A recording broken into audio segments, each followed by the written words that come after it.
why we are limiting the coin sales so now, drastically. I see. How they think, so your question somebody is, wants to sell more right. coins. So your question is, some of us mine coins and they go to the internal exchange, and some of us sell coins and buy coins. Yeah. So as one coin, as I say, is 1 year old, first of all, it's not like Bitcoin, it is not a liquid market yet.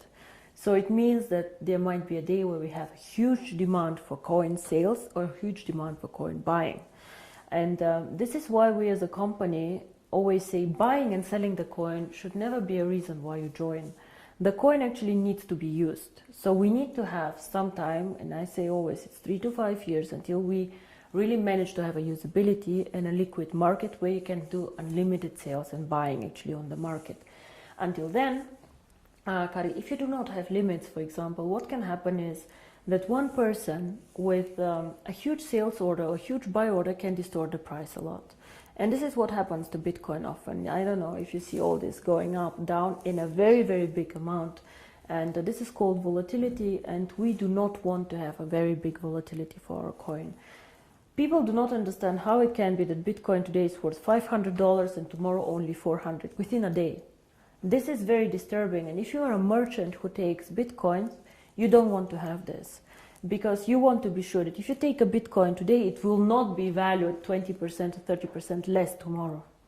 Of course, you're very happy if it's valued 30% more, but it goes both sides. Absolutely, yeah. So cryptocurrency is one of the riskiest assets actually out there. High volatility, low liquidity on the markets. So for us to achieve a high liquidity, we need to work first on the value creation of the coin, on the liquidity, and it will take time. So all these people, why we have created this exchange? We have created it so people can learn to trade it, but it's not a self, the idea is not just that we go buy and sell the coin there, but we wait for the usability of the coin. This coin is very, very young. We have so much way to go, but we have created miracles already. So I'm looking very, very positive into the future. But remember, the internal exchange is demand and supply. So you have to find somebody who wants to sell coins to buy, and the other way around. So the company itself is not obliged to buy back your coins or to sell your coins. If I don't have coins, I cannot sell them. Yeah? And as a company, we do not buy back the coins. So it's always you selling your coins to somebody else or somebody else buying from you. Don't forget also a bit the time differences. When China sleeps, you're awake, and so on. So sometimes, as I said, the market is not liquid and not efficient yet. And then the other question is, which relate to that, is that how is the value created?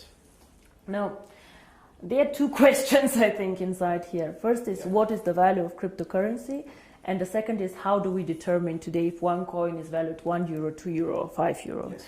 So we have a concept which is called mining difficulty. And there are calculators out there on the internet for Bitcoin. Everybody can Google them. You just Google Bitcoin mining difficulty calculator and you see how this is calculated. It's a very, very simple thing. You calculate, one is electricity costs for the mining, and the second is computer power. So to mine a coin, you need obviously a computer to do some calculations and electricity to get the computer running. So depending on these two things, the mining difficulty grows or goes down. It goes both ways. It can go up, it can go down. The more miner join, however, the more people who want to mine, the higher the mining difficulty goes, because more of them are in the pools. And this is, of course, what happens to one coin. So you can simulate this with these calculators. It's nothing that one coin invented. And this is how we today measure the value of the coin. Yeah? So we say if it costs us €5 to create the coin due to electricity, the servers and the computer power, this is what we think is the appropriate price. Of course, it fluctuates up and down based on demand and supply, but always in a corridor actually that we have set. So this is how we determine the price today. And the second question that you had actually is, but one day we go to the open market, so how do we know what is the value of this cryptocurrency? Why is Bitcoin worth $400 and not 1,000 or whatever? And here, in my opinion, there are two things how we determine the value of cryptocurrency. Cryptocurrency is not backed up by anything. We know this. So it's actually worthless. So it's not backed up by gold. It's not backed up by any other asset. OneCoin is not backed up. Yeah? Bitcoin is not backed up. But there's still value inside, and I tell you why. One is, first of all, the brand. Bitcoin currently have a very strong brand. Everybody knows them. They were the first one. Of course, there are always good and bad things about the brand, but they are very well known. Milka Chocolate is a very well-known brand. Procter & Gamble are a very, very strong brand. So the more people joining OneCoin and the more people speaking about OneCoin, the stronger our brand becomes. And this, I think, is something that makes us really a family, because if you go in the network marketing approach and go and sell shampoo, it does not make you stronger if somebody on a sideline sells shampoo. Only your downline makes you happy. But here, if another team makes OneCoin popular out there, this makes also your coin stronger and your team stronger. And this is something very, very special about OneCoin, I think. So the brand. And we have currently about 2 million paid members. In the database, we have over 10 million people who know about OneCoin. So we for sure have more users than Bitcoin, for sure. We are different, we are in a different system, but there are 2 million people who tomorrow could start using the coin if we want to. And this is great.